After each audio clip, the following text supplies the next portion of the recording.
Government high school number 1 Jampur में सालाना तकरीब रिजल्ट 2024 जेर सदारत हेड मास्टर स्कूल हाजा बिलाल अहमद कुरैशी और मेहमान खसूसी खालिद महमूद भुट्टा साबिक CCO महकमा तालीम मेहमान एजाज ग्रामी अलहाज अब्दुल रशीद कुरैशी मोहम्मद आसिफ कुरैशी ने शिरकत की। इस मौके पर खालिद महमूद भुट्टा ने बच्चों से खिताब करते हुए कहा कि आप कौम के मामार, आप हमारा मुस्तकबिल हैं।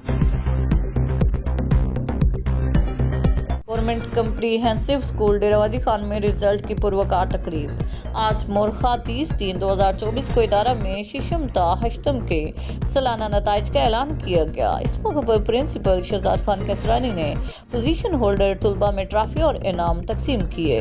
इस मौके पर प्रिंसिपल ने कहा कि जिंदगी में तरक्की का रास मेहनत और नस्मो ज़ब्त से ही मुमकिन है। डिप्टी कमिश्नर मार्शल मल्लक ने government girls central model school की सालाना रिजल्ट की तकरीब में बतौर मेहमान खसूसी शिरकत की। डिप्टी कमिश्नर ने स्कूल की पोजीशन होल्डर तलबात में ट्रॉफियां और सर्टिफिकेट्स तकसीम किए। तकरीब में प्रिंसिपल अंजुम अफशा, असातिज़ा समेत तलबात और उनके वालिदैन भी मौजूद थे।